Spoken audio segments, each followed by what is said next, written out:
Hello again, it's Dr. Robert Guthrie back with our uh, lesson for our Sunday school. Remember, this is the evolution of the Sunday school class from Jerome United Methodist Church here in Dublin, Ohio. And we've had to stop doing it in person because of the pandemic, no surprise there. And so we've been doing these YouTube sessions. We've covered the whole New Testament. Now we're getting to the end of the book of Exodus and early part of the book of Numbers. We're moving with the Hebrew people away from Mount Sinai, heading back up toward the Negev Desert outside the Holy Land. So it's an interesting type of account, and it's not the type of account that most people are familiar with because it does not show the Hebrew people in a grand and glorious and romantic adventure here. It shows them to be very human. They spend most of the time whining and fussing and complaining, and God and Moses have to basically drag them along, kicking and screaming, to get themselves in position to attack the Holy Land later. So what we're doing is when we looked at the reading that we recommended, I put in a little section that wasn't typical, and that was Exodus 37, verse 12, and it's talking about the construction of the Ark of the Covenant. It's interesting, most people who ever read this, there's a very clear description of how you do it. They used acacia wood. Was never familiar with acacia wood. I looked it up. It's a tropical or semi-tropical hardwood tree that grows rapidly. The wood's very grainy. It looks gorgeous, for flooring and furniture and all that. So it's a very attractive hardwood that rapidly regrows. So it's kind of used now, even still. And they give very specific instructions, 2.5 cubits by 1.5 cubit. Remember, I'll show you what a cubit is. A cubit is from the end of your middle finger to the tip of your elbow, essentially 18 inches. And if you ever hear the term of a span, because a span is used in certain other Old Testament, a span is simply an extended hand like this from the tip of your thumb to the tip of your little finger. That's about 9 inches. And you think, well, why are they using human measurements for human dimensions for measurement? That's what we do in the English system. A foot is a foot. A yard is 2 cubits from the end of your nose out to the tip of your finger. So the system that we use was based on, and an inch was the knuckle here. That's why you have 12 inches to a foot instead of 10. And so we use human measurements in our system even now. The metric system is completely artificial. That was created de novo. So this is very typical. It's interesting you hit this description because they describe it and then they put winged creatures on it. And I always am puzzled when I see these things because you have this very, very strong prohibition against graven images in the Ten Commandments. Absolutely. And here you have graven images on the Ark of the Covenant, which is the seat on which God sits when Moses is going to meet with him. And you have reports of cherubim and seraphim, which are winged angelic type creatures in the temple and other decorating the sacred areas. And it's an odd thing where you have such a strong prohibition against graven images to have these graven images as part of the Hebrew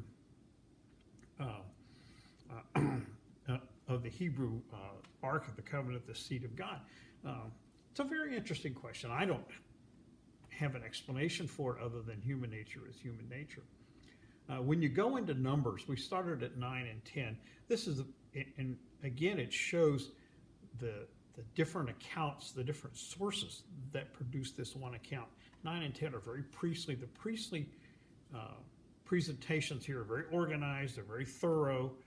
They're very methodical. They talk about ritual and requirements and other things like that. They're the points that emphasize the role of Aaron. They emphasize the groups of other elders to counsel with Moses, because much of the priestly thing is to emphasize their own importance as the descendants of the Levite tribe, as the descendants of Aaron, that they're to maintain their own prominence inside Hebrew religion. So you do find that in this part of Numbers 9 and 10. Got very specific things about the Passover. that everybody's supposed to celebrate the Passover once a year, and it gives a specific Hebrew month. I'm not familiar with the Hebrew calendar, I have to comment on it. And it says if you can't do it, if you're unclean, then you can wait a month and get clean and do it later. Even if you're traveling and you're out of the country and you're away from the Hebrews, you're supposed to do it anyway. Now, the unclean here is if you touched a dead body. It's a very interesting point out that most tribal cultures had prohibitions like this, how you handle the dead properly. When we were at the Navajo reservation, the guide talked to us about that the Navajo didn't scalp their dead because they had prohibitions against touching the dead. So tribal cultures having that prohibition is not unusual, and they had cleaning rituals. You do various things. So it's very much part of the getting the rituals down properly. This is very much part of the priestly narrative. You need to do the ceremony. You need to do it this way. You need to be clean. You can't do this. You can't do that. That's very much part of the priestly narrative as opposed to the old epics, which is more glorified and less ritualized. Then it talked about the passage through Sinai.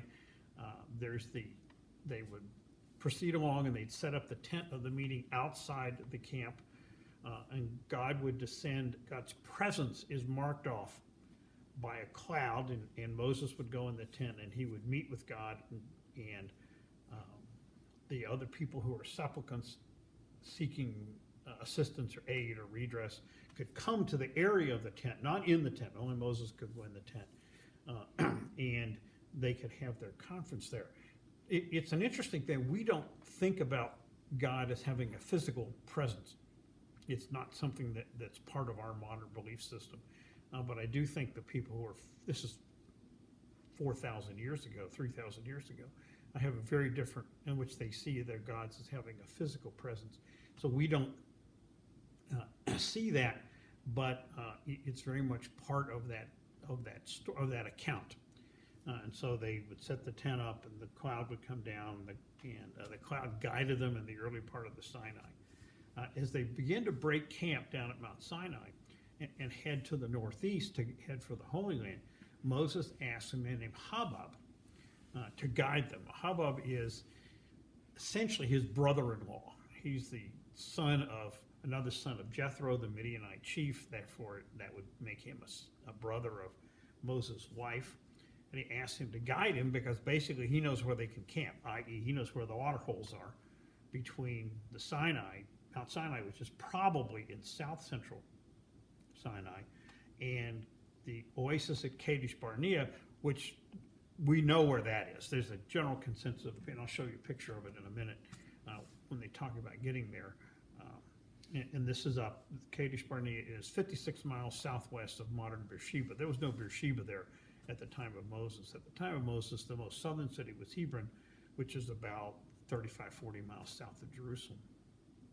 So he asked him to guide him, and it doesn't really say clearly whether he does, but he's a Kenite, which is a tribe that lived in the northern Negev, and they ended up as allied with the Hebrew kingdom, particularly the southern kingdom of Judah, and allied with them. So they were a long-term friendship relationship there. So it wouldn't be out of line for him to have guided them and started this very close relationship. There's an interesting point if you want to take a look at it yourself later in Numbers chapter 10, verse 34. This is one of those very ancient parts of the Old Testament that have been preserved intact. If you remember back after they crossed the water, we had the Song of the Sea, which Moses' sister Miriam led a chant with a tambourine celebrating the crossing of the water and the water tramping the Egyptians. That's probably the oldest thing in the Old Testament. This is probably the second oldest. And this is in the daytime, the Lord's cloud would cover them.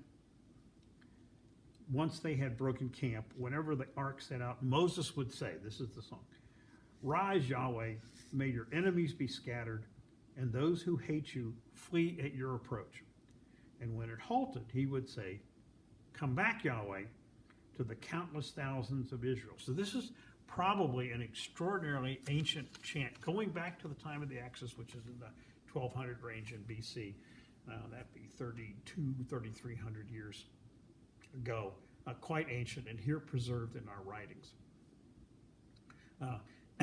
And as we would expect, as we've gotten to know the Hebrews, and the reason people don't talk about this from the pulpit in most classes and most textbooks, which are highlights of things, don't talk about it, is that they were not a glamorous and glorious group on this march. As we talked about them fussing as soon as they got across the water, well, they fussed the whole way north of Sinai. They were complaining. They're always grumbling and complaining. And so they do, in this priestly account, get a group of 70 elders to help Moses fend off the complaints. Finally, they don't like the food. You know, they're tired of living on manna. I understand why. Manna is a small, like coriander seeds, and they would grind it up, pick it up each morning and grind it up and make pancakes out of it. And I understand you get tired of pancakes every morning, but you don't have good butter and syrup to fruit and all that to make it jazzy. But you know, you're out in the desert, you got to expect this. So they're constantly complaining, and it even gets to the point where God gives in and sends the quail again. Has a strong wind from the north, blowing the quail out over their camp. And basically Moses said, okay, you all wanted more meat. You're going to have to eat this for a month or so. I can see Moses getting exasperated with these people. I can't believe he must have enormous patience, because he really knows he's doing God's work to keep these people under control.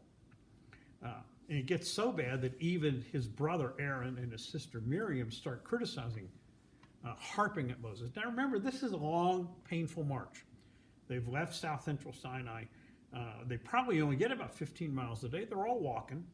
You got to break camp in the morning, eat breakfast, pack up your gear, whatever you've got. You probably have some beasts of burden and some wild and some animal life, you know, to take with you. But you don't have chariots and horses and all that. You got to walk, and then you got to stop and set up camp again and do this again and again. And it's tiresome and it's monotonous and it's unattractive countryside. I'm certain I've never been there. So everybody's complaining, and finally even Aaron and Miriam start harping at Moses because they attack him for his wife, a Cushite. Now, Cush is a description of the land to the south of Egypt, which is now modern Sudan, maybe parts of Ethiopia, which is down that way also. And this is more of a put down because the Cushite term was a put down because the people were darker skinned.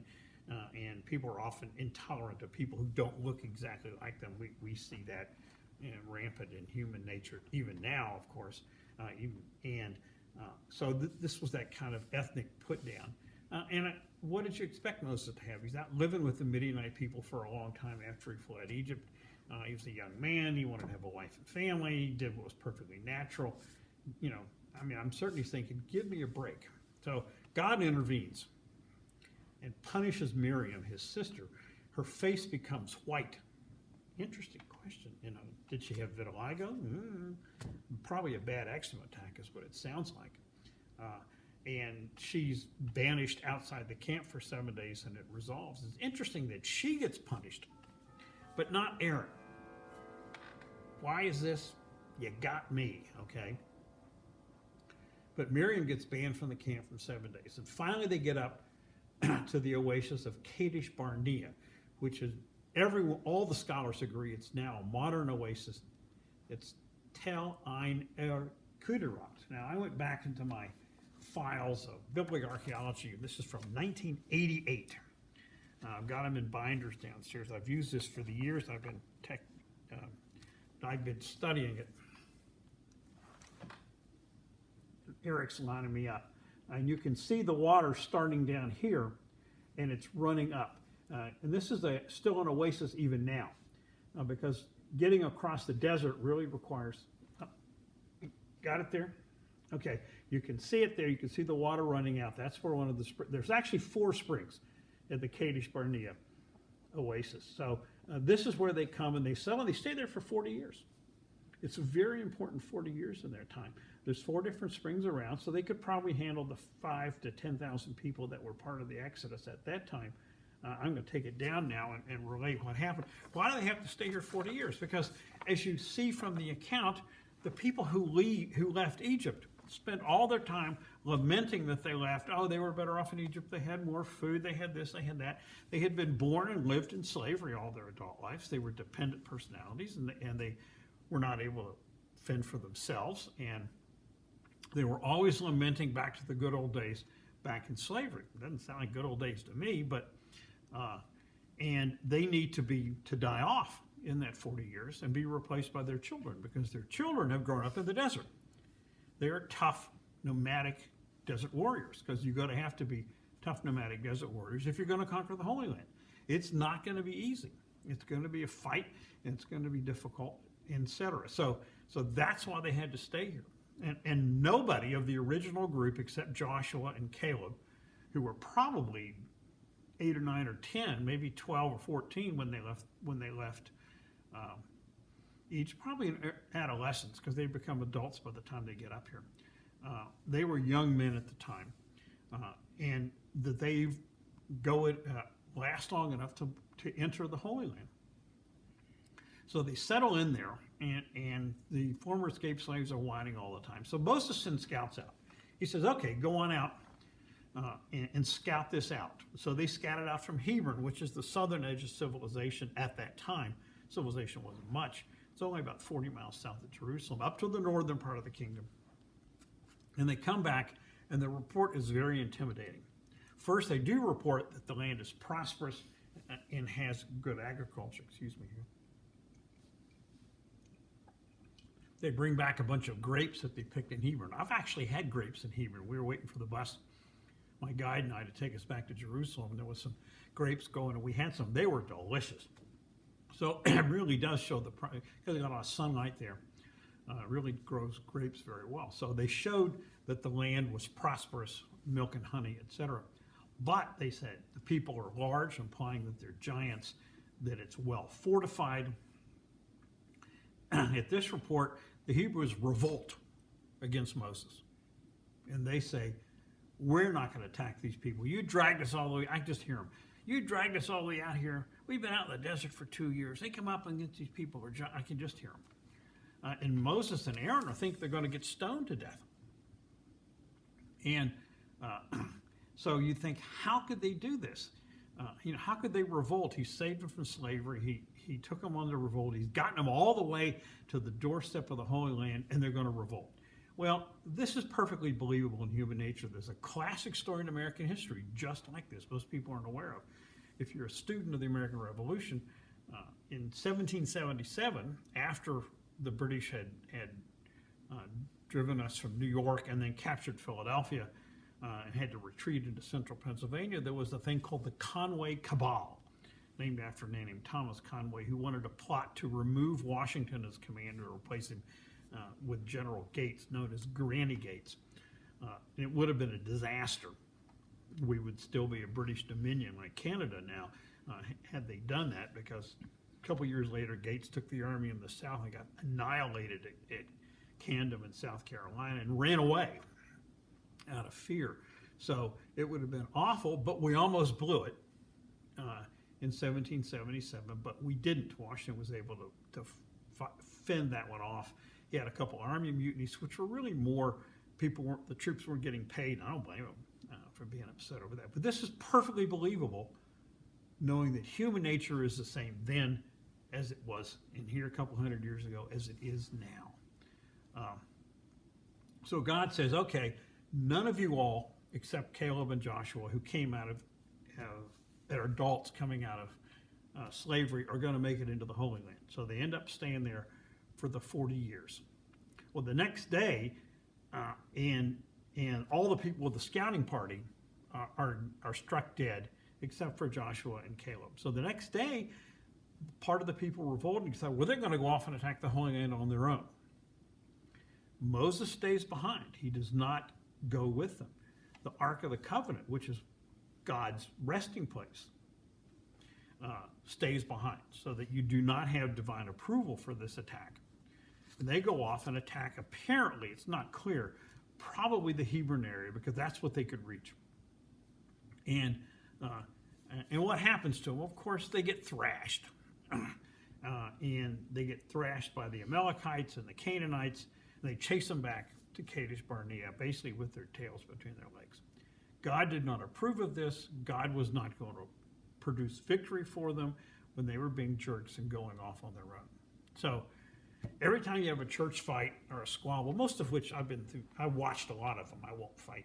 I've watched a lot of them. Most of them were nonsense types of things. And so every time you see one of these, step back, because mainly these are the kind of issues that we've seen since the beginning of the religion. So we're going to stop here. And you can see why this doesn't get talked about in sermons very much. It's not, but it's very realistic. It's very human, and it gives me a lot of confidence in the integrity of the account that they would write it up this way, that they wouldn't just glorify it. They would say, hey, these people whined and fussed, etc. So they spend 40 years there. Let all those people die off and be replaced by their kids, who are now, by this time, 40 years later, tough desert warriors who've been fighting all the time there. So we're going to stop here. Next week, if you want to do the reading, if you want to do it, great. It'll give you a nice background. If you don't want to do it, fine.